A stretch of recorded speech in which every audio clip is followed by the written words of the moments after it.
I pledge allegiance to the flag of the United States of America and to the republic for which it stands, one nation, under God, indivisible, with liberty and justice for all. Very good. May we have a determination of quorum? I think we have 4 people here, so we have a quorum, but who's calling in from the commission? Who do we have online? We got Dave Henry here. Not sure if you can hear me. Hi, Dave. This is Doug Metrick calling in. Hi, Doug. Hello. So we have a strong quorum. That's great. The first item of business is approval of the minutes of August 19th meeting, and you've all seen it. It was passed to you by Jennifer Carpenter earlier this week. Does anybody have any questions? Any discussion? We have a motion to approve. I move the minutes be approved as stand. A second? Second. Any further discussion? All those in favor say aye. Aye. Opposed? Aye. Passes unanimously. Thank you very much. So I think we've got a lot going on in today's meeting, so I want to make sure that we get we move along smartly, if we will. So I would ask that we keep our comments down to the minimum and as concise and as short as possible. But that's not to retard communication. We need to make sure that what needs to be said is said, just to make it concise. First item in the chairman's report was just notification of a letter sent to the Town Planning and Zoning Commission requesting extension for the public comment period for the POCD, which we had sent, and they've actually agreed to that, so that we have something to discuss a little bit later on under that topic in old business. Yesterday, the executive director of the Port Authority came to, as well as Fiona, what is her role? She's the finance director. Finance director, who were attending another session, event in Stamford, and Jeff, with Jeff was there, and Jeff brought them into Southport, where they had a brief, and Kim Taylor was also there. Mm-hmm. There was a brief tour of the activities of the harbor, the dredging project, things that are going on, and they get a sense of what it is that the kinds of projects that they would be funding. I was impressed myself with the can-do sort of nature that the executive director had shown to all of us. He's ready to help, in any sort of way. So I think we've got an ally in that position. And there still is the possibility of another round of the SHIP grants this year. They've worked out the application requirements and new procedures because now private entities will be able to apply. But what they're trying to do now apparently is reach an agreement with the bond commission so that the bond commission will allocate a total amount of funds for the Port Authority then to distribute rather than having to act on each application by the bond commission. And that would address the issue that we had with the dredging project. Because the bond commission allocated funds specifically for the dredging project, we couldn't repurpose the funds because they were allocated for that purpose. So we had to return them. But with this procedure where the Port Authority would have the grants wouldn't have to go back to the bond commission, they could conceivably repurpose them for, to address just the issue that we had to deal with. Yeah, there are a few changes in the process and mechanics of SHIP's grants that are focused to harbors like ours that, that it's a reimbursement process going forward rather than, giving the whole lump sum to you. You have a project that's approved, you get the bills, you send to them, those are reimbursed or paid directly, which may be a lot more efficient for them. Just for the record, was the meeting at Pequot, I imagine, or? No, it was at the EIR. Was that meeting at EIR? Thank you. So it was all outdoors, I guess? Yeah. Okay. Well, they opened up the shed and peeked inside. It was just general get to know, a meet and greet sort of thing. Was no business really transacted. Just for the minutes. Mm-hmm. And the new director, his name again, please. Michael O'Connor. As of January this year. Okay, so it's Michael O'Connor, Fayola, you, Kim, and Jeff. Thank you. Yep. The next item is Harbor Management Commission succession, which I think is an important item that we get ahead of. It's a matter of voting in December, but between now and then, in December, between now and then, we ought to go through the motions to figure out who's who in the zoo, as they say. So to that point, I'd like to ask for a nominating committee to be set up of those people who may not be interested in taking a position in either chair, vice chair, or secretary. Those who don't want that position could serve on this nominating committee and to come up with some recommendations, having discussed those recommendations with fellow commissioners one-on-one, as well as trying to find potential new candidates for the role. And of course, with the alternate members being able to move into that role. Okay. So, do we have anybody interested in performing that function, being on the nominating committee? I could do it because I'm probably not going to choose one of those other positions. Okay. I mean, I will remain in the position of chairman if the commission so votes. Therefore, I won't ask to be participating in that. Anyone else? Chris, this is Doug. I've got a question. Well, first I'll raise my. I've participated in the nominating committee in each of the last 2 years, and I'm happy to do that again. So raise my hand there. But I do have a question just in terms of terms. So for commissioners whose terms are up in November 2025, are those commissioners due to be replaced, or are they eligible for additional terms? I had the same question, and I'm not entirely sure. That's Jeff, do you happen to know the answer to that? No. I think historically, alternates moved up if they wanted to, and the commission was comfortable with that.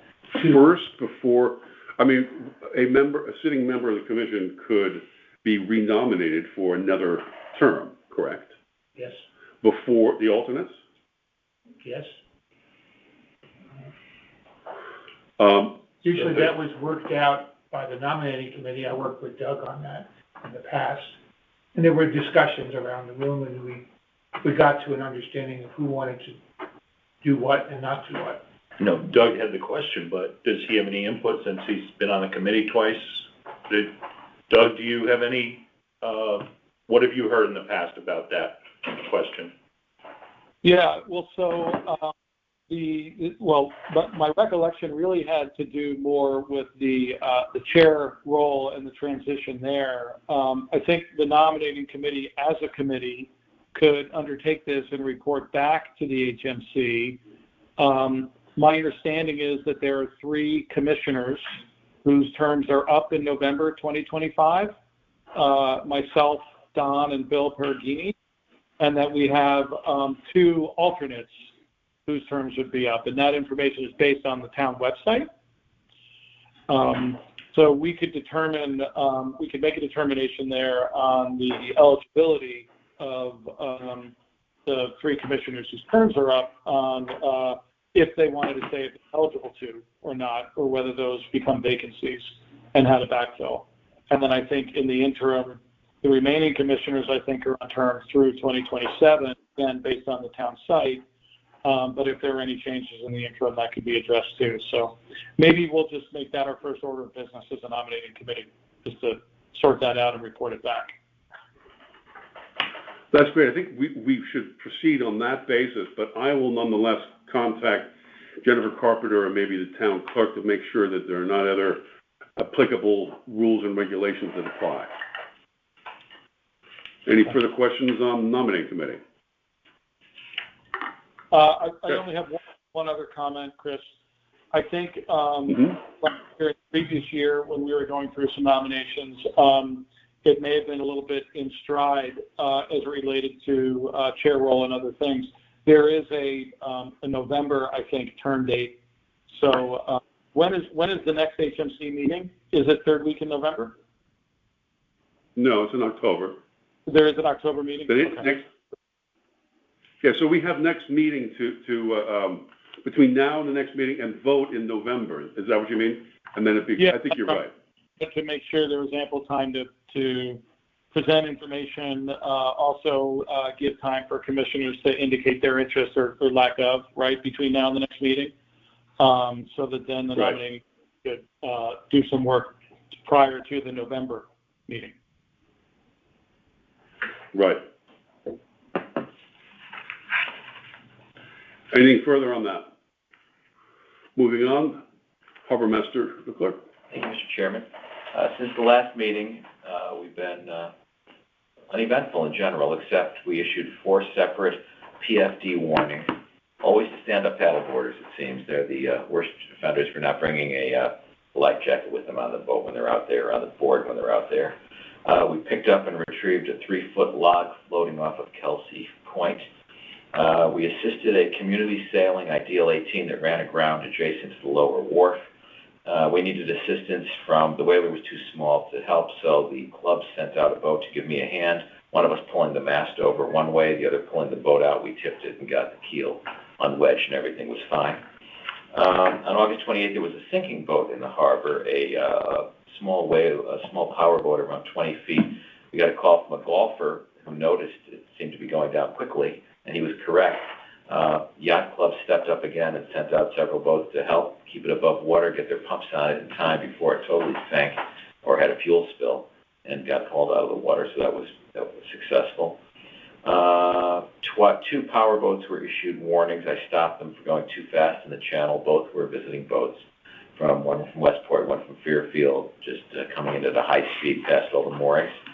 And I'm pleased to report that we had a warm welcome for a pod or 2 of dolphins this weekend on Sunday. They were in the harbor management area, and Kim sent a video. She was actually able to get a video of it while this was going on. We're all out there looking for them, and she's the one who spotted them first. It's quite beautiful to see a large number, because how many do you have? Maybe at least 10, if not more, surfacing. And at the same time, because I saw Saturday they had them off of Fairfield, but I know Sunday, well, we had them off of Southport. At the same time, they were in Stratford, because I got a video from a colleague in Stratford so there must be a lot of them in the Sound right now. I can show you the video. I can send you folks forward the video, but it's quite impressive. There are other pods seen west of us in Greenwich and earlier in the year, earlier in the month. There's a lot of sea turtles in the harbor. Fishermen have a problem. Yes. It's quite nice to see that the water quality is incredible. It's quite beautiful. Scary for if you didn't know what they were, you see the dorsal fin, you have to do a double take. It's not. Glad you're in a boat. I warned the Sea Scouts because they were doing man overboard drills on Sunday. We talked about that while under sail, where they just do a surprise drill. Yeah. And I said, so if you see a dorsal fin, don't freak out. It's just porpoise coming over, a dolphin coming over to play with you. There's not a shark chasing the scouts. Pass this around. You can back up from the beginning if you want. That's incredible. Wow. Yeah. It's got a little different. That's right off the harbor. Yeah, right, yeah. Brian, did you have advance notice, or just because you knew that they had been spotted elsewhere? I've been watching them. There's a Facebook page, Boaters of Long Island, where I kind of monitor it because boaters always put up stuff like this. And then I saw that Hamlet Hub had a post on Facebook Saturday of them offshore. And then I just have a colleague in Stratford who saw them off the Lord's ship. And I said, well, at the same time they were off the Southport with us, so there's going to be a lot of them. More food for them, from what I have read in interviews with people at the Norwalk Aquarium. They're chasing in schools. Really? I have a question. You can just see that they're big. They're big. They're not Big animals. Big as big. 10 feet, 12 feet? I'm not sure they're that big. That's Person size? at least a person, I'm trying to think how to visualize, it's tough on the water itself. I've seen them in Florida and other places. Yeah, they're not, The Atlantic. like your person size, I swam with them in Jamaica once. Yeah. You know, everybody does that in the water. But different types.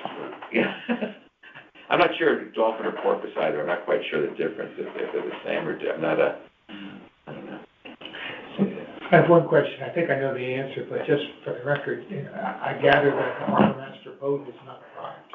It is not, it's close, because I did talk to them after, they put the purchase order in, because it was supposed to then be made and not come until over the winter sometime.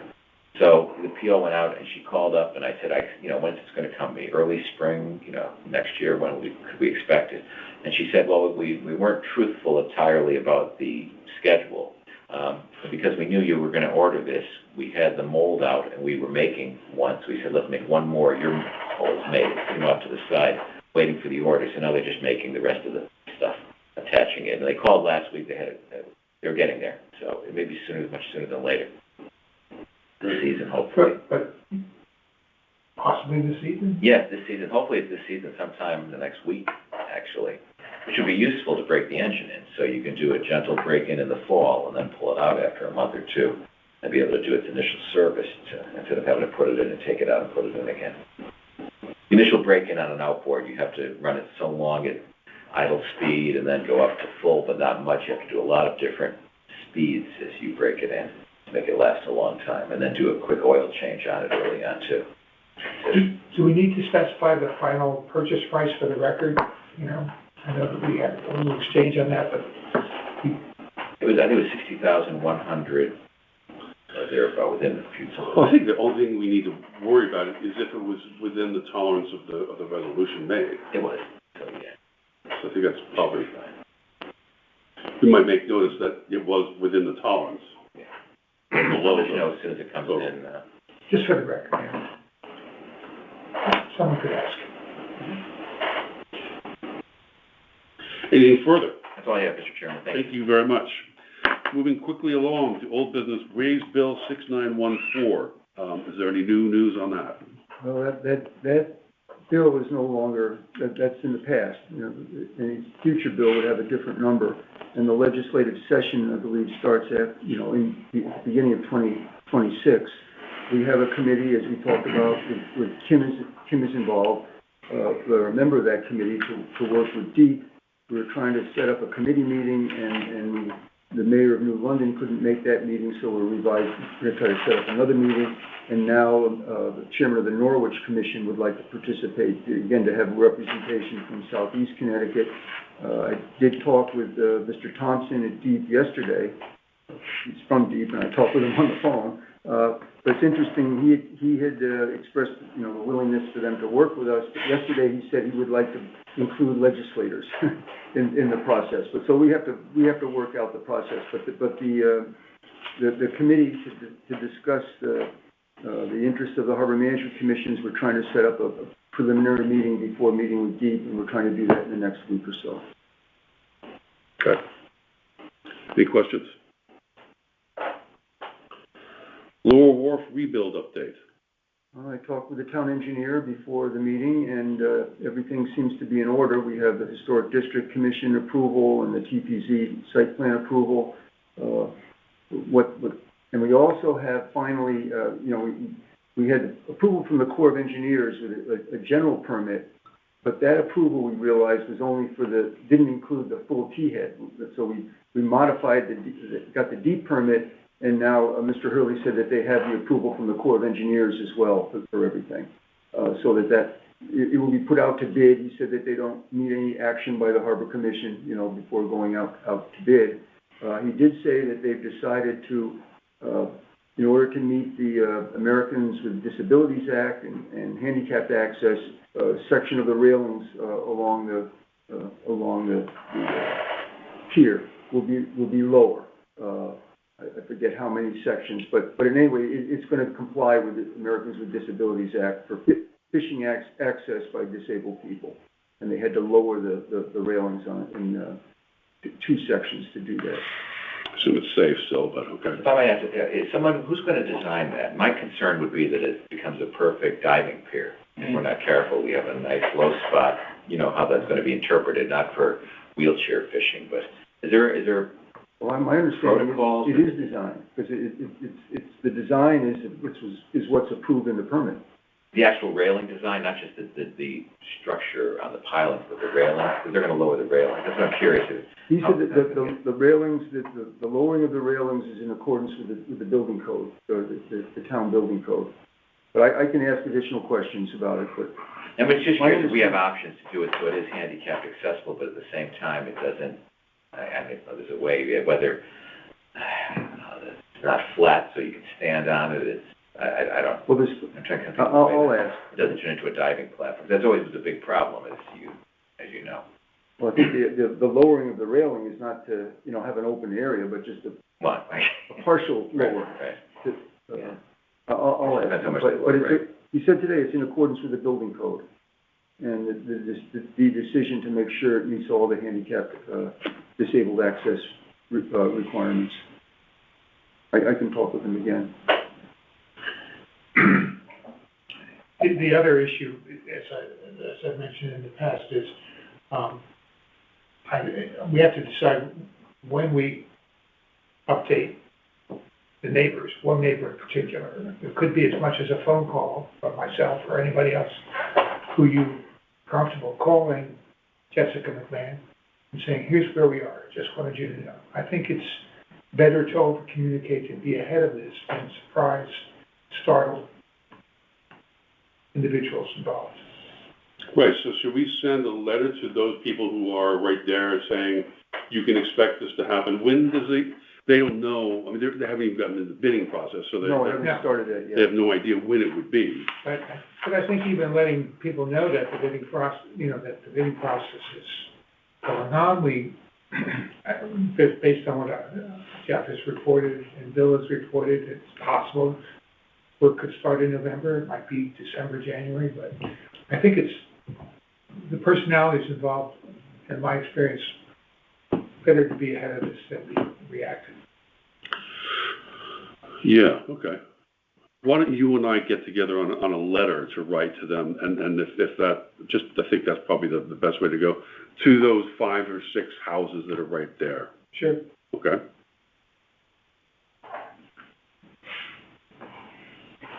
All right. Any other questions on the lower wharf?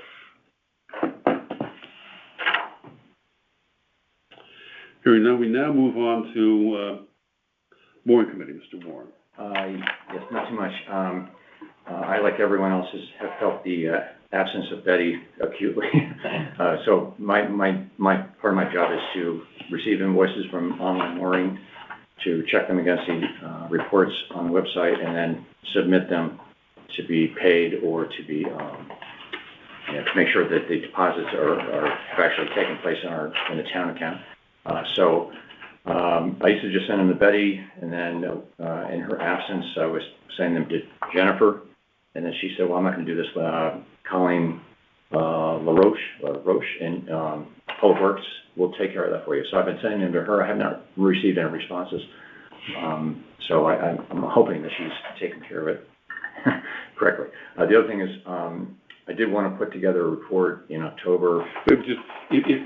What would be the indication if it wasn't working? You would get a letter from... Well, then, yeah, actually, somebody in the town would say, hey, there's a deposit here that we don't have any kind of record of where this money came from, or vice versa. Or we keep getting notices from Online Mooring that, we sent this to you, but it hasn't been paid. So that did happen with one invoice from last June, and I just got another one. So I resent it in. So monies that we receive that would go into our 102 accounts? Yes, right. Do we have an accounting to show that it actually arrived? We don't. We don't. We have an accounting from Online Mooring that says we sent you this money, and it went to the town. Okay. So what I've been doing in the past is Betty would verify that was actually deposited in the account. It wasn't just them telling us that they did it. So the town would see that they know to put it in the 102 account? Yes. Okay, good. Right. I think that's one of the things that we need to talk about in replacement, though, is this whole budgeting and invoicing. Jeff hasn't been paid in a couple months. without Betty, we're failing it. And I think our posting for the job was just for a secretary to take minutes. We actually need someone where, maybe the historic district or the art commission don't need someone with a budget, but, someone to handle a budget, but it seems like we do. I've done some poking around and calling around, and I have some things to share on that one. What is that? Yeah, we'll get to it. What is that? That's in the new business. I put it in there, but it is, that will be a big item because, we'll talk about it later. Let's go on then. So just one other thing, I was hoping to put together another report like I did last year in the fall that summarized our mooring maintenance expenses for the fiscal year, as well as a running balance of our 102 account going back like 5 or 6 years, so that we could plan for the upcoming year. If there are any fee adjustments needed, that would be the basis for that decision. So again, I would get those figures from Betty. I'm not sure where I get those figures from at this point. And it's hard to communicate with people because they just closed the budget. Everybody's super busy with a lot of stuff. Anyway, I'll work on it. And I have some from Pequot I could send you to, because Travis would send yearly what they did, the reports with the amounts. Okay. I probably have saved some historical ones, plus there's that, Yeah, I have, because you shared them with me, and I have them too. Okay. Historic. November, December this year. Okay, for the last fiscal year, that would be Yeah, great. some years are more than others, depending on what mooring rental is now year versus, I think it's really unlikely that we would need to change fees for next year. I think last year everything was fine, and I wouldn't anticipate any change needed, but we should do our due diligence and check and do planning. So that's it. Thank you, Jeff. Moving on now to probably the meatiest one here. Again, the letter to POCD said, in essence, the TPZ said that we had, I'm moving on to item number 4, Plan of Conservation, Development and Development. We, as you all know, sent a detailed set of comments on the first draft of the POCD to TPZ for them to consider using it in their document draft that was being put together.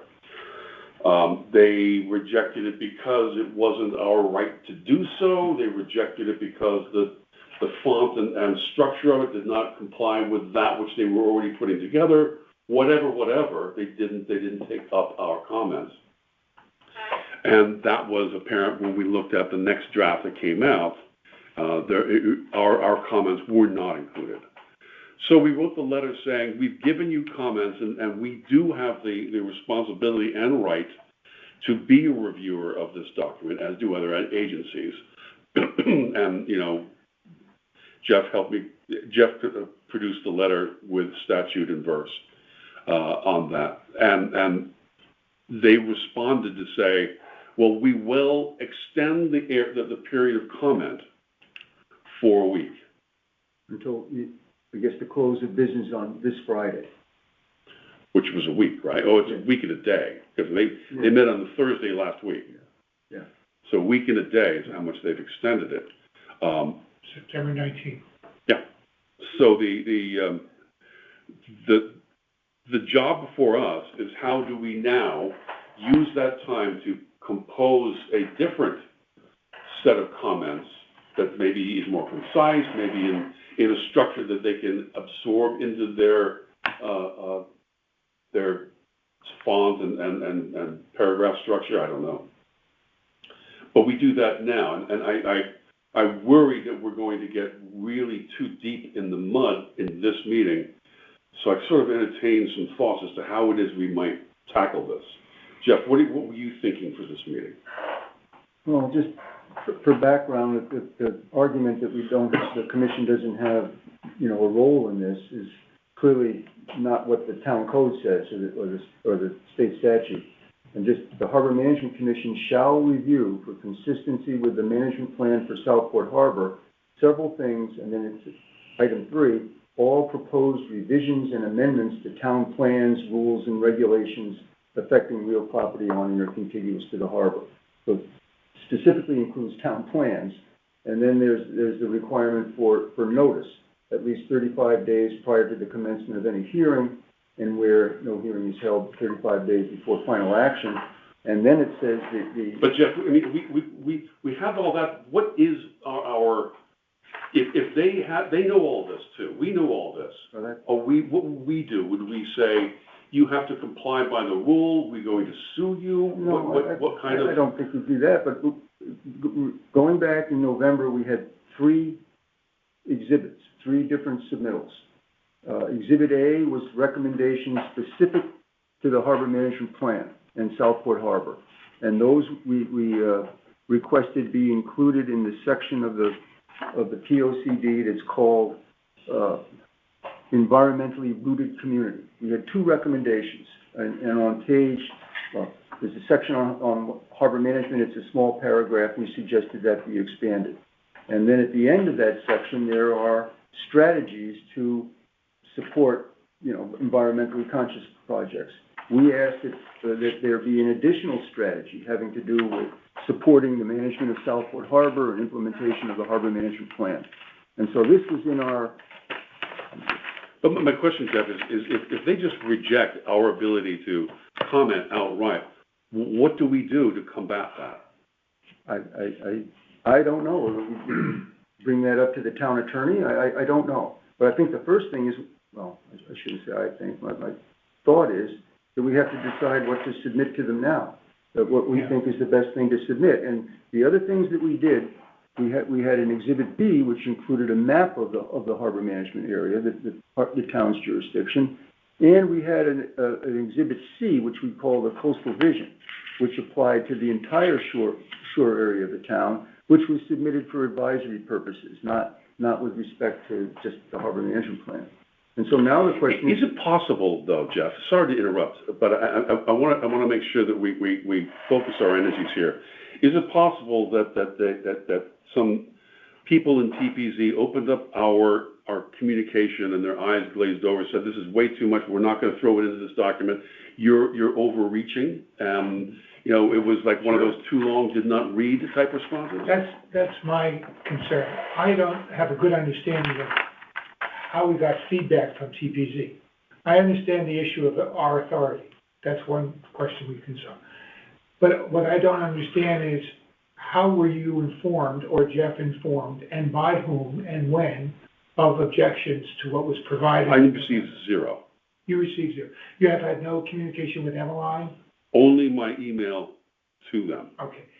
Thomas Noonan hasn't been in touch with you? Jeff, has Emmeline or Thomas Noonan discussed this with you? No.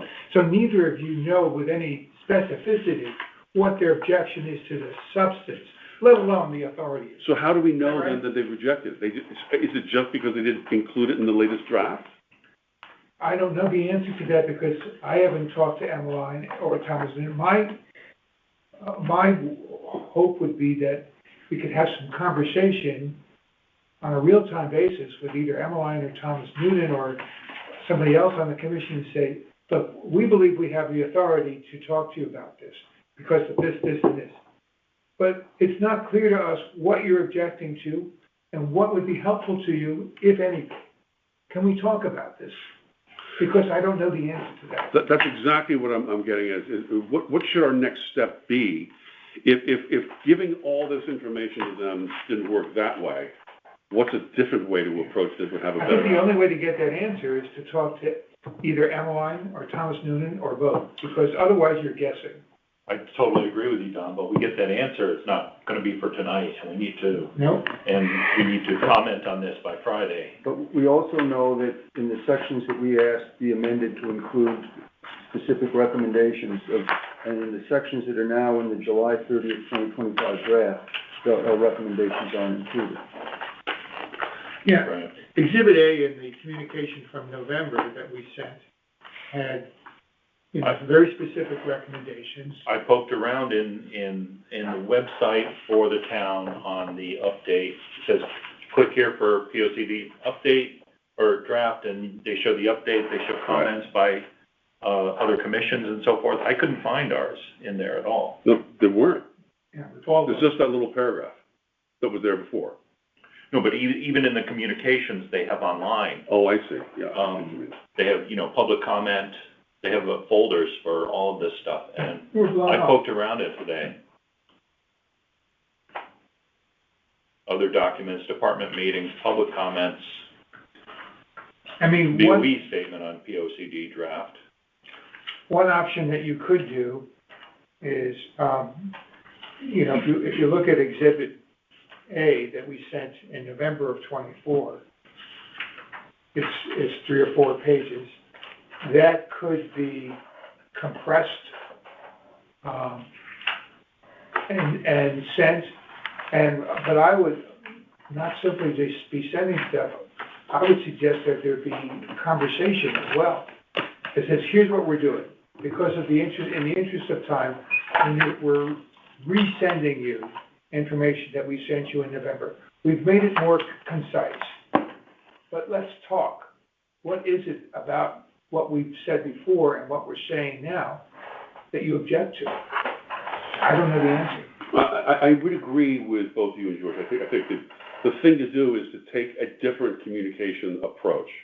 We are obliged with a short time limit to get something in their hands between now and Friday, but that should go with some other form of communication, probably a phone call, that says, look, we've sent over something that you may find to be easier to read and to use, maybe, but could we have a better understanding of what it is that we were rejected for in the first place? If the simple answer is that, well, you don't have the right to, we could fight that all the way to hell and back, but all we'd be able to do, as you point out, is contact the town attorney and see where that goes. But you can advise them that that would be your plan. Sure. I mean, if their simple reaction is, well, you have no right to, and we say, well, chapter and verse, we do have right to, and they say, no, you don't. Well, then we'll speak to the town attorney to settle this. So I think it's a tighter, compressed version of Exhibit A, adjusted for the time frame that we're in now. And simultaneously with that, a conversation with Emmeline and/or Thomas Noonan saying, here's what we're doing, here's why we're doing it. We're not really happy about it. Thomas Noonan? He's the chairman. He's your counterpart on TPZ. I thought Emmeline is the staff director. Thomas Noonan is like you, a volunteer citizen who works quite hard running a very complicated commission. And is pretty busy. He's an attorney as well. I'm just saying that, just for your information. No, I'm asking you. I don't have a personal relationship with him, but I've been to many hearings and I've seen it work. But Emmeline is paid staff. Got it. And frequently knows what Thomas Noonan is thinking. Jeff, you have been doing a lot of thinking about this, and I know have you drafted something that you think we ought to be sending in lieu of this? No. My thought is that we should think of what's the, well, I don't disagree that we should understand what their objections are, but at the same time, the Harbor Commission doesn't take direction from TP&Z. If they don't like something that the commission is submitting, well, that's one thing, but that doesn't mean the commission doesn't have authority to submit it.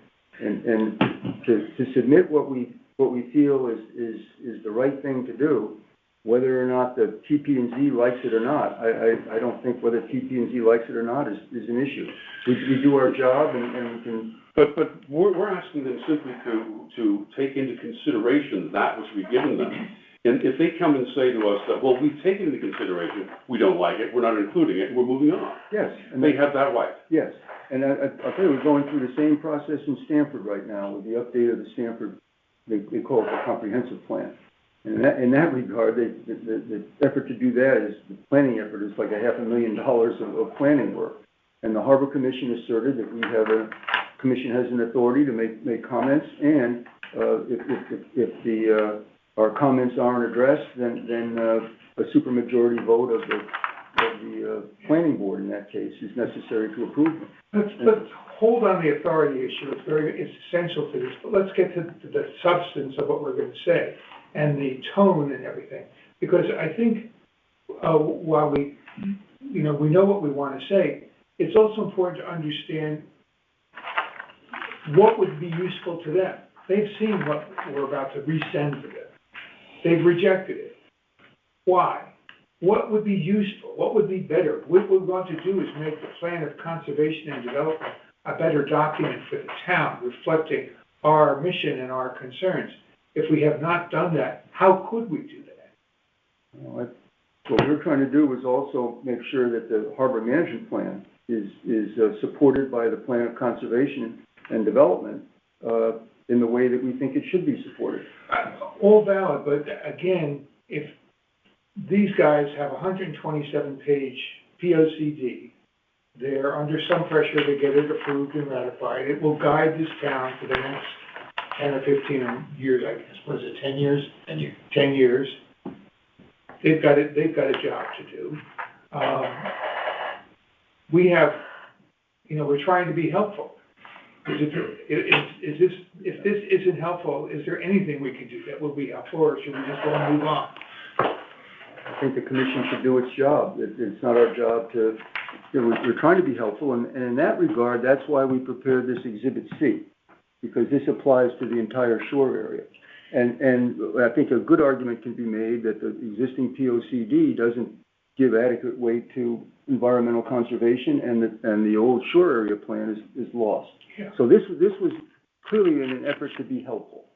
And it took a tremendous amount of work to prepare this.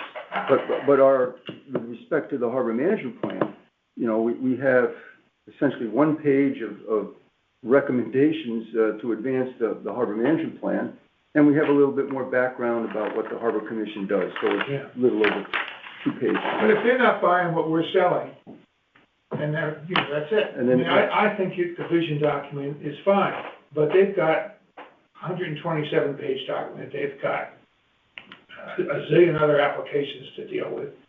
They want to move on. I think everybody does their job, and then they move on. If they don't accept the commission's recommendations, then they don't accept them. But they have to acknowledge that the commission has authority to do this, and that the harbor management plan is a separate and distinct document from the POCD. I agree. And were you intending to call this Emmeline person? Well, I think that's a good suggestion that Don has. I'm sort of trying to get a sense here of the bigger picture. Right. So when you say, Jeff, that we must have their approval and recognition of the Harbor Management Commission's right and responsibility to make comment, I don't know that we need to go and die on that cross. What would happen if the TP&Z was to propose changing the zoning regulation, a zoning district around the harbor, for example, to comply with the affordable housing goals?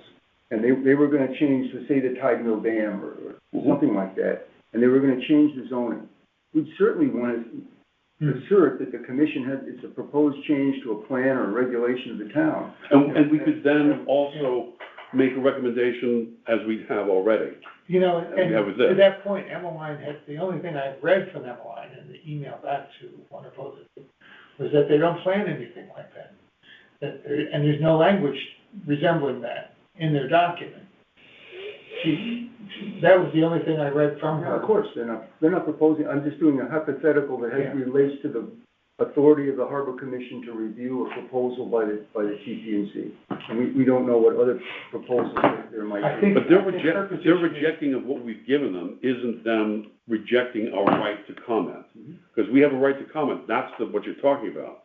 That's not being challenged. Well, it is being challenged, we think. We're not sure. This is secondhand from TP&Z members. But we never received a response, and we also never received a formal referral of the draft. I seem to recall correspondence from Jim Wynn, Emmeline's predecessor, acknowledging receipt of the document. I think I have that on my file. And I recall Emmeline, who at the time was reporting to Jim Wynn, acknowledging it all too. But also there was, boy, it's big, Yeah. I mean, if we could get them to agree to put in that the harbor management plan, to abide by the harbor management plan, I think that would be a way for us. We had seven recommendations that are very basic to advance the recommendations from the harbor management plan, adding a strategy E on what in the previous draft was page 62. Now it would be page 66, which is currently blank. We composed a document, and you and I, Doug, and others spent a lot of time going over that, and thank you. It's very thorough. We even attempted to winnow it down to be more, less weighty in terms of trees cut down, and we succeeded in that, but it's still quite a lot of information that may have just simply been rejected out of hand for that reason. That being the case, what are we going to send by the end of the week? Let's say that we plan to make a phone call. I would call Annaleen or Thomas Noonan in order to get, a sense of, we've given you something we think is much more workable for you, but we want to make sure that we're well represented in this plan, and let's make sure we have a rapport going on here, and let's break down walls that may be built up, that sort of thing. Yeah. That conversation needs to happen, but what do we put in their hands between now and Friday? Well, my recommendation, for whatever it's worth, is just what we put together the last time, and say that this is our recommendations for incorporation. It's a little over 2 pages. Maybe we could condense the first recommendation, and the other stuff would be presented as advisory, to consider what they've done. And again, and this isn't directly our responsibility, but back in the 1980s, the town put together a substantial document called the Shore Area Plan, identified coastal resources, and that was part of Fairfield's municipal coastal program. It was a large, good document. Looking at all this now, that's lost. So all we were asking for is some sort of recognition of the coastal resources, even in other towns, what's taken place. I'll give the example in Stratford. We put together a waterfront vision, and that was the POCD update endorsed that or included that by reference. They didn't redo the whole document; they referenced it as a policy document. I forgot now. Did we look at the prior POCD as to how it represented these harbor management issues in it, and was it winnowed down to a small paragraph in this latest version? I'll have to go back. We did look at that. It was. Well, what? We did, Chris. This is Doug. We did. Yeah, I remember. In some capacity, we did look at the prior POCD. I do think, and I've been trying to follow, from the phone here. Given the timing and all that's been discussed, we, as Jeff was just saying, went to great pains to encourage them to consider the broader coastal management plan and gave them some advice on that. Whether that was rejected or not, it's really hard for me to understand, what was rejected and what was considered, because it almost seems like it was either all rejected out of hand or none of it was considered. But I think the HMC's obligation here is to come back to them in a short period of time with basically the upfront portion of our last piece, which is, for whatever reason, we want to re-ascertain the importance of these few changes that we've submitted along with these few exhibits, which is very short and I think easy to understand, and not try and, sort of make this our Alamo as it relates to, the entire bigger picture, because I think that needs a different forum, frankly, to get them to think about it. So I think one of the things we need to do is, or we should consider doing, is within the HMC's responsibilities, there are certain things that we want to communicate that we think it is very important that they consider incorporating into the POCD. And that's pretty straightforward. I think it was less than 2 pages and 2 exhibits, right? That's the exhibit A, Doug. So I'm in agreement with you, Doug. I think what we're staring down at is a letter that says, we've given you exhibits A, B, and C in the past, so you have those on file. and we encourage you to refer to them as necessary.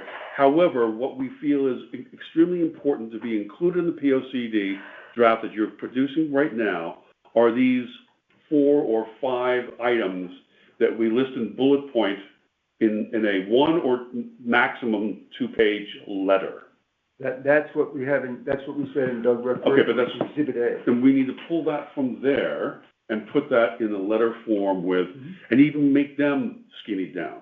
Yeah. You know, and say Bullets, all action points. of these things can be found in what we've given you in before in far greater detail, which I'm sure you'll find beneficial and information and informative in your process. And we encourage you to spend some time looking at it. And we might even point out that in past POCDs, greater emphasis and information has been provided on the coastal management area, which we encourage you to include in this one. Let me just also say for the record, Emmeline came to the November meeting of the Harbor Management Commission to look at the minutes, and she was supportive of our efforts. She was trying to hurry us along, basically. And we gave her a kind of a placeholder or document that was 2 pages, and then we gave her by email a larger document once the HMC blessed it and voted on it. So my point is that she's approachable. She is familiar with our discussions, and I think a personal rapport would be good for you. Or, I'd be happy to accompany you if I'm around. I would propose this, that we start with the preparation of a letter, and Jeff, would you kindly draft something up with, the small bullet points of that summarize even the summary that we have here as best we can. And then we encourage in the text, on the paragraphs above that for the reasons why that should be considered by them. And if you wouldn't mind passing that, maybe we could just keep it to Don, George, and myself to move things along because we only have until Friday. We can compose this letter, send it out, and in the meantime, I'll contact both Emmeline and Thomas Newton to just try and schedule a get-together, or there's not much time for that because today's Tuesday already. A get-together or something else, at least a phone call. A couple of questions. These were listed as, or identified as drafts, and they were dated November 2024. Should we update these and take off the draft and put in the current date? Why? All right, well, that's my question. I mean, what to what end? Why would you want to do that? To make it so that they're no longer just suggestions, they're formal submittals on behalf of, on the part of the Harbor Management Commission. They're documents that the commission prepared and supports, and they're submitted as part of the planning process.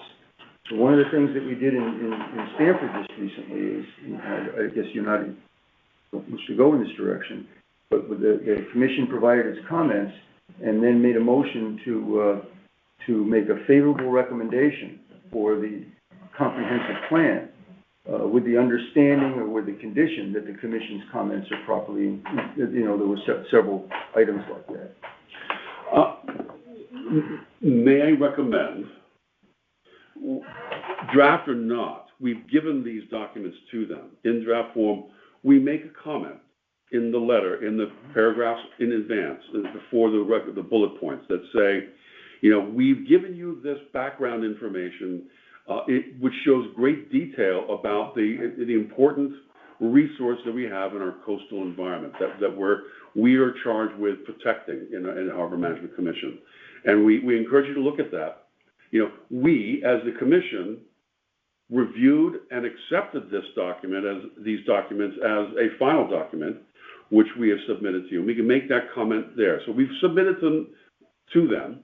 We're now asking them to take from those documents these 3, 4, 5 bullet points of the essence of what's in this that we ask that you consider including in the POCD. That's, I think, the tone and the ask. All right, well, that's fine, and I'll help the best I can. The only thing I would suggest, and it's come up in the other towns, is that the Harbor Commission is independent from TPZ. So its comments that are submitted, this is speaking crudely, but if PPZ doesn't like them and the commission feels they're correct, the commission has the right to submit them. It's not to develop their comments based on what will please Submit them PPZ. To whomever the implementing authority is, when there's a referral to the Harbor Commission for review. And in this instance, it's with the POCD. I think the commission's comments, and this is a good discussion, are developed with respect to what the commission feels is the right thing to do, not what the TP&Z may wish to receive. That's just my one comment. So the language should not say, we hope that you'll consider, but we feel this should be included in. Yes. Okay. These are the recommendations of the Harbor Management Commission Got it. pursuant to whatever the statute is for inclusion. You're far more adept in the arcane language of government agency to agency, and so that's fine with me if you put it that way. Just don't think it should be the role of the Harbor Commission to please, another town agency. Now, we don't need to acquiesce, but it is, in the end, we're talking to each other. Yeah. It's a conversation. The goal here is to learn what it is that they objected to, how they objected to it, and to establish a rapport that can carry on going forward. Exactly. So if you could draft that up, then we'll turn that around pretty quick. You guys free the next few days? Mm-hmm. I leave Thursday for Europe, so I won't be. Thursday morning? No. Thursday, 2:00. I'll be back at the end of the month. Jeez. Sorry. Can we go? I think TPZ is so overworked with so many massive projects that I think you're giving them a lot of credit for giving this a lot of attention that they probably are not. And I mean, they are overwhelmed with litigation and projects, and it is just, this is a really, really minor thing for them. Anyway, so. I think that's the sad reality. Yeah. It's still the town plan, and it guides the town for the next 10 years and supposed to guide decisions. So we've taken it very seriously. And within the TPZ, it's not a secret, there's been a lot of debate among themselves about which direction it should go and not go. And there are outspoken commissioners on their side, too. Yeah, I think there's a whole chapter about bike plans in the draft. There should be something about the harbor and the coastline. You think? So, do we have any further discussion on this? I think we've got some more material, but we've got marching orders here. Okay. Thank you very much. That was, I thought, going to be just what it was a difficult conversation. We're frustrated with the treatment of us. Harbor Management Plan update, Ms. Taylor isn't here, but Jeff, my understanding is, that's still in production, and we'll be meeting as a subcommittee in October. Yeah, and we're going to provide a report to the Port Authority. We discussed it, Chris, before you got there, as to the progress we've made so far, and to the documentation of the funds that we've expended and used from the original Port Authority grant. And we also noted that the reason that we continued this process is two main reasons. One, we wanted to get approval of the dredging project so that dredging project would be an element of the Harbor Management Plan that we can maintain the 100-foot channel. And then the other was trying to deal with the institution, the legislative issue. You bringing up the Port Authority reminds me of another. I had a sticky note for myself. We were asked by the Port Authority to fill out a short survey. Oh, yes. Which, in essence, that says, do you like what they do, and are you interested in hearing more, and what is your name and contact? I think the big thing on that is the name and contact.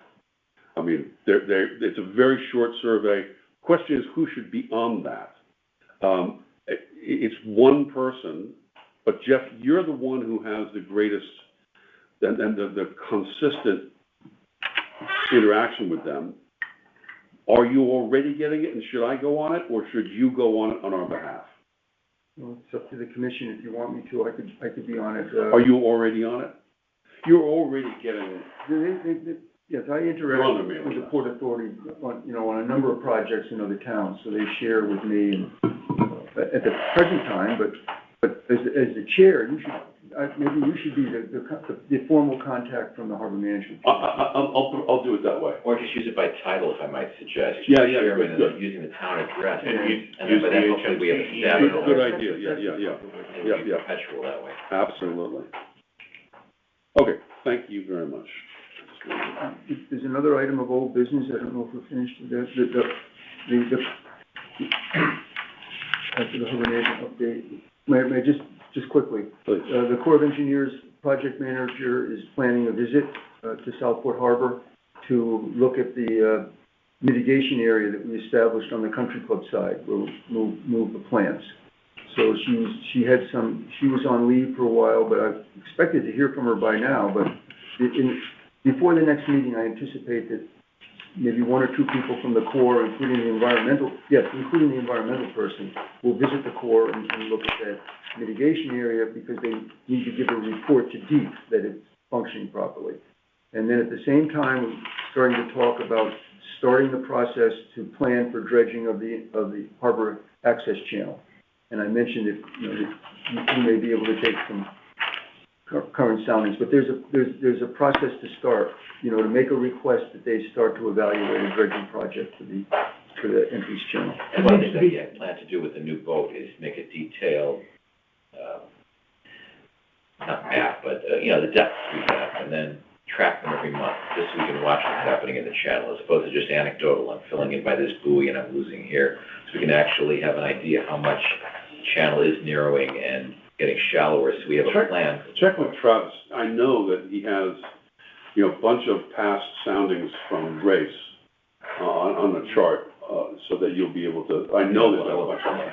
And it goes back years and years. That's the whole idea, to figure out how long, what's the time span we're looking at. Mostly he's looking at the North Anchorage, but I think he's got a lot of it. I want to look at all of it. Yeah, we have to look at everything and figure out where we need help. I would just point out that everything important that Jeff just said is actually included in the minutes of last month's meeting, item 7. So there's been, we've covered this, in other words. Which? There's no new, I don't think there's any new information on this matter. It's been discussed. Okay. So any further discussion on that? Now we'll move on to new business. The administrative and recording secretary search update. So, I'll just submit this, that Betty was an employee of the town in the Department of Works, right? And she did work for us. If we were to budget the same amount that we paid her to do what she did, no one would take that on. And if you're looking for somebody who, if the posting is just for a secretary to record the meeting minutes, that's fairly easy to fill. Somebody could do that, and AI could take over. But it isn't just that. Are we not going to have to consider just a different price tag on this? Can I offer some insight, because I've been researching this with the town clerk, with Jen, and with others in town government. And you're right. Betty's departure has really surfaced a whole bunch of gaps in our operation that we need to address. Nominally, by the way, the Secretary of the Harbor Management Commission, which this year's me, according to the town clerk, per Robert's Rules of Order, has responsibility for minutes, record keeping, member lists, correct emails, all that kind of stuff. Plans, has responsibility for all that, per Robert's Rules of Order, and all commissions operate with that in mind. As a practical matter, though, that's not been how we've operated. As a practical matter, we had, through Betty's good graces, she was doing more than she was actually paid to do or supposed to do. She was working well beyond the job description of just creating minutes of a meeting and reporting. She was doing record keeping, she was handling financial disbursements, she was doing budget surveillance and management for us, and budget planning for us. She was making adjustments on the website. She was keeping records of one kind or another, paper, non-paper. I don't know where those records are or how to access them, or if we have access to them. but there were records that I used to get help at. So all of these are huge holes in our operation. And if you think about the fact that none of us at this table, I don't know about none of us, but how many of us will be here in 5 years? Or longer. And we have an obligation to kind of create an institutional memory for our successors down the road. We're talking about the POCD, we're talking about updating our harbor management plan. Jeff has records, I have records, you have records, but are those good enough for people down the road? I don't know the answers to all that, but it's pretty sloppy.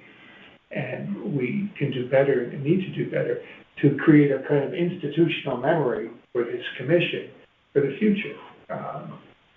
I had some that thoughts. means we would, okay, sorry. I had some thoughts. There's two big questions we have to address, and I've thought about both. One is, what are the implications of Betty's departure and my own departure, end of November? Because I've been doing some things and doing some research and helping with minutes, but who will my successor be? Well, the nominating committee will determine that. I was asked by Jen if I would stay on to kind of train my successor for a month or two in an honorary grace period or something like that, and I could do that. But I am leaving the commission, and there will be a successor to me, hopefully. But what should be done? We have a job that's poorly defined. Jen Carpenter has told me they've made 2 listings in the town newsletter for this position. No one has responded. Big surprise. $100 a month to come to a meeting like this and create minutes. Who's going to respond to that?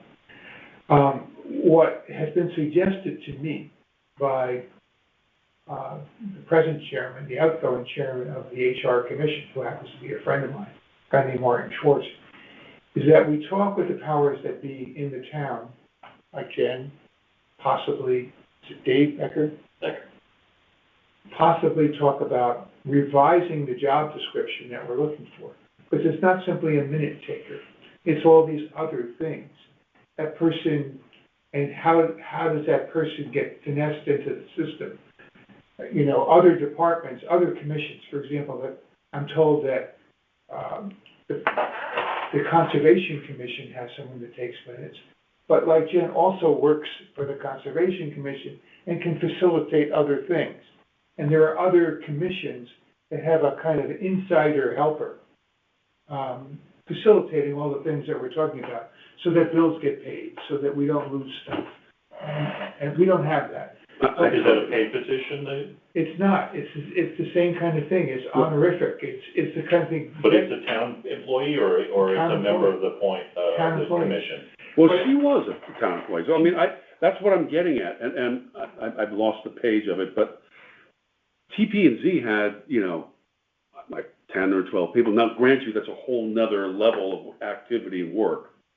They need that full-time staff. Could we hire and pay through our cash flow a part-time bookkeeper, record keeper person? I look at it differently. I do a lot of municipal work. I think this is a function of the employee of a department assigned to help certain commissions. Because TP&Z, I used to be chairman of zoning commission. It has a big department, and people would help us, the commission, but it did more than that. It also did, different inspections and issued permits and things like that. Just like we're technically under Public Works. Public Works is where our commission fits. So I think this is a discussion we need to have with Human Resources and the department head as to, hey, Betty's gone. Who's doing her work? She was assigned certain work for us as a commission. Just like other commissions have people helping them. They don't have their own employees. The police commission doesn't.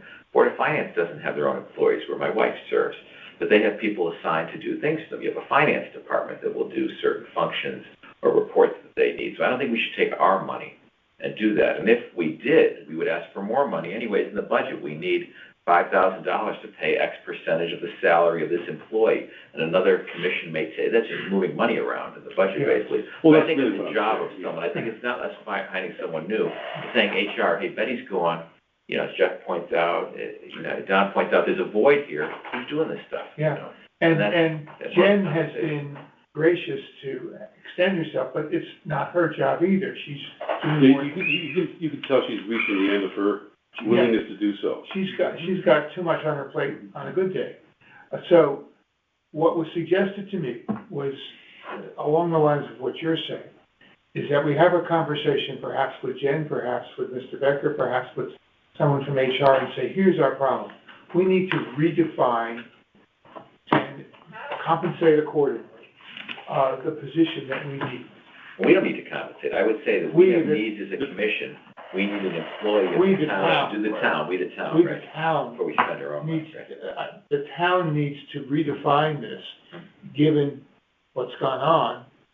You know, we had an employee who, out of the goodness of her heart and because of her attraction to certain members and the mission, just did more than she was supposed to do. But she was not replaced. They did not hire a new person. So why was she not replaced when she was? They have been, because they're the communication problem. There's actually two jobs. There's the job that actually Betty was paid for, or the real salary that she retired from down the hall at DPW. That's one real job. I don't know if that job's been filled or not, but that was her, let's call it her real job.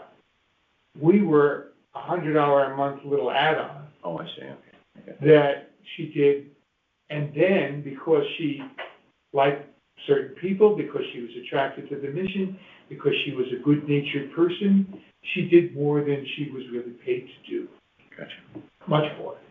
And we need to re-examine that, redefine the job.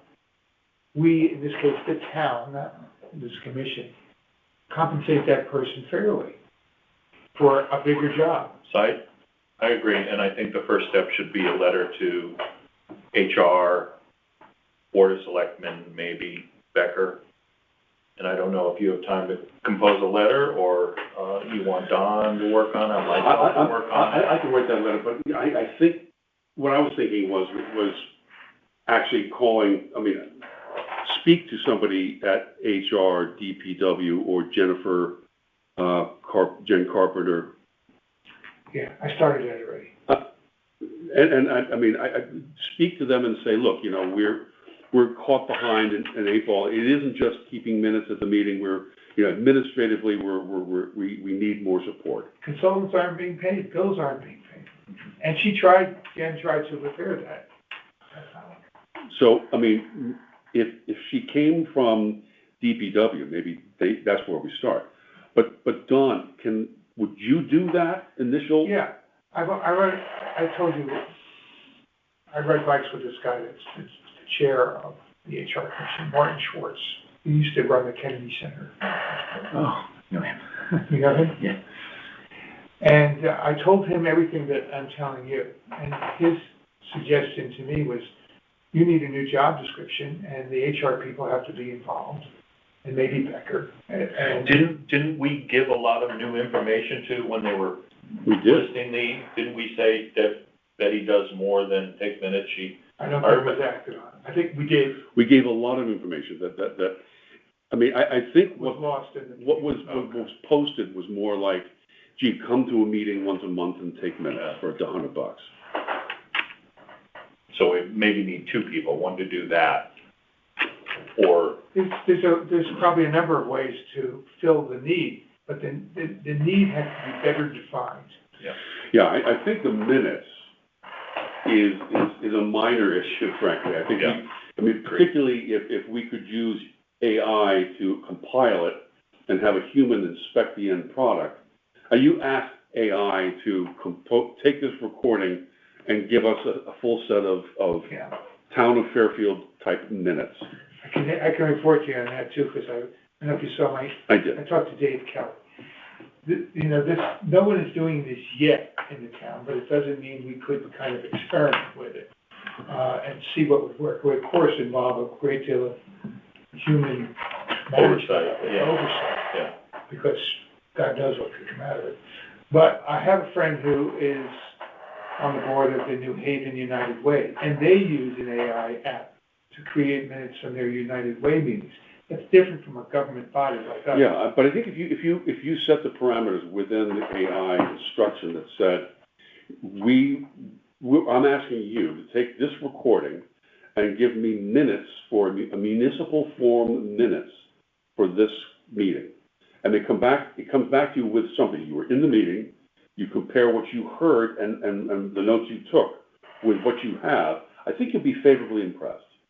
But I think I'm hearing that too from others. I think it's a lot easier than you might think. But all right, so two things. Why don't we do? You'll be speaking to. I'll start with Jen and HR, and possibly Becker. And hunt this down. Meanwhile, in terms of minutes, maybe for the next meeting we can give it a try. Or you can try with this one. I don't know that. Yeah, I don't have the app yet for that. My friend is sending information to me, but we could try it. Doing the minutes is, for me, is if we do the top line minutes, not the hours, that's not that difficult. But we need somebody who has access to the town system to submit budgets and Right. and to get information for us. I mean, so it's got to be a town employee, I right? agree. Yeah, it's got to be a new, better paid version of Benny. And it might, the next step following that might just well be a letter to, we're in desperate need of, our consultants are not being paid, we have these problems arising, and it's to the selectmen. Right, and it's getting critical. Okay, I'll talk with Jen on both those points. Anything further on that item? Moving on to the HMC website review. Oh. Yeah, I looked at that. This is another area where Betty has helped us in the past, and there's just a few things I think we need to do to make that website section more attractive and help us as we try to recruit replacements and successors. I love all of the tributes that Jeff has created for people that have distinguished themselves working with the commission in the past. But I don't think it's the first thing that people should see on the website. I think there should be a discrete section of tributes to Southport Harbor greats, or something like that, a little bit further down. I think we should start with information that updates information about the dredging, that gives information to people about moorings, the practical stuff that the dredging information that's on there now is out of date. Talks about dredging that will be happening, and of course it's all happened already. So that needs to be changed. And there's some things like that. I think we also need to be consistent and referring to Ye Yacht Yard as Ye Yacht Yard, and all of our documents and maps as the town. So I mean, that's a review of it. I mean, the website itself is administered by the town. It's the content that you're talking about. Yeah, it's both I'm not saying we need to throw it all out. I'm saying that at all. I think either Jen or Dave Kelly, working with myself, can just kind of tighten it up and reorganize stuff, and then Jeff could help in giving us, Jeff, if you would please, an updated version of the dredging document that you created that puts it in the present tense, not the future. You know what I mean?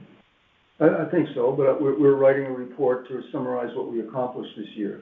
There are several PowerPoint presentations that are good, including one having to do with the history of the commission and the establishment of the harbor management plan, and the second one has to do with the history of the Southport Harbor and talks about that we are planning the dredging. Right now, the first thing that someone sees on our website talks about dredging that is going to happen, maybe. And of course, it's happening. So the plan would be for you to speak with Jen Carpenter. There's a lot falling on your shoulders here.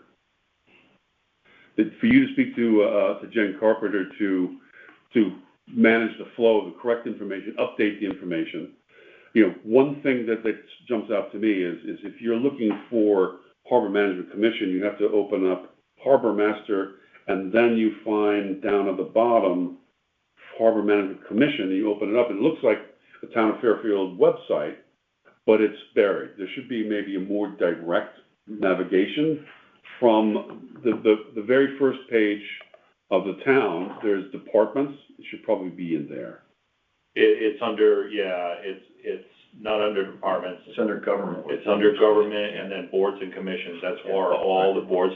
I think they're trying to standardize it, and if you punch through the other commissions, if you click on boards and commissions, you'll punch through Affordable Housing, Board of Finance, Board of Education, Board of Selectmen, Traffic Authority. They're all of they all run the same design, where how you contact them, what they're responsible for, the members, so forth. I think if we wanted to get creative with a website, we would have to go on a separate page. I don't think they want this page of theirs to get too redesigned. It's just the navigation is all I'm thinking about. It seems a little bit choppy to get from the main page to harbor management. I mean, you have to go to places that you wouldn't expect. But okay, in any case, Don, you on it, really? Well, I can start. You can start it. I can start it, and, If you feel like you want to keep me in the loop, I will take it on after, you know. But Jeff, I think in addition to, I know you have various other presentations you're preparing and so forth, but there's just a couple of small word changes we could make in an existing document, which would make it fine. If you could help us with that, I'll give you some suggestions on that, but, okay? We'll work on that, right, thank you. Yeah, I mean, it's very specific, small word changes here and there. Thank you for that. Okay, anything further on the website? Now, the final document is, the final thing on the new business is the acceptance of the harbor master duties, which at the last meeting, we accepted it, and we said that's what we will accept, and guides us in moving towards the purchase of a boat. That was what the purpose of doing that was. And I think there's perhaps a need for our formally approving of those duties here today. So therefore, on this Harbor Master Town of Fairfield document, which was adopted by the Harbor Management Commission June 17th, I'm not sure that actually was. I think that was, we changed that draft since then. But the draft that we have now, could we have a motion to adopt that in its current form? I move that the Harbor Master Town of Fairfield descriptions that accompanied our minutes tonight be approved as the official document describing Harbor Master's Chris, duties. this is Doug. I hate to interrupt, and I'm sorry because I'm not in the room. I just, in terms of discussion, one thing before we make that motion, I do think there's a typo on the second bullet point of the description in the word coordinate. I don't know if it's important that we revise that, but. Oh, remove the hyphen? Okay. Yeah. Sorry for remove that hyphen. You were rolling, Don, but Yeah. the document. Resolve that this document, absent the unnecessary hyphen in the word coordinate, be approved and posted on the Harbor Master section of the town website. I second. Any further discussion? All those in favor? Aye. Aye. Good. Are there any other new business that was not mentioned here? Just a comment, it's not quite new, but I did listen to the meeting of the Connecticut Siting Council, so that was a new vote having to do with the electric lines through the town. And I will say, after listening to it, it was difficult, if not impossible, to understand what they were discussing. And at one point in the discussion, one of the council members asked, what are we voting on? and the attorney for the Siting Council gave an answer that wasn't, at least I couldn't understand it. So it's just a very interesting, maybe education into the operation of a governmental agency and perhaps how that agency could operate in a better way. But in my opinion, of the meetings I've attended, it was not understandable what they were doing, and it was just, well, it was an interesting experience to listen to it. Intentional obfuscation, I think. Yeah. I think understanding from talking to a few people is that whoever loses Thursday will take it to court. And that will be how this goes on. And it was interesting when they got to the point of reviewing whatever was submitted by the utility company, the review consisted of the vice chairman reading the page numbers. So he would say page 1, and he was on page 2, and he went through 85 pages. I'll stop. It was just although I was listening, it was an eye-opening experience. Despicable. So, Sorry, I had one other thing. You mentioned, I think you mentioned that there might be another round of SHIP grants. Maybe we should, in the future, not tonight, look at some proposal to come up with a sand management plan. We talked about that with the Port Authority, and they said that they were willing to discuss that with us. But if it requires engineering by race or whoever, maybe we can pay for it through a SHIP grant. Yes, but we have to give more thought to it because it also involves the Country Club of Fairfield. And we owe the Country Club to have a discussion and involve them in the solution. yeah, they're still in the process of formulating their process of putting out grants and how they will be managed. Okay. And then they'll be advertising available grants. They'll get, as the executive director said, they get $5 million from the state. They put it out there and they want to give it out in $250,000 tranches or whatever. People apply for it and off you go. But that will happen sometime in the near future, in which case we'll grab onto it. Are there any new applications for today? Should be my name and number.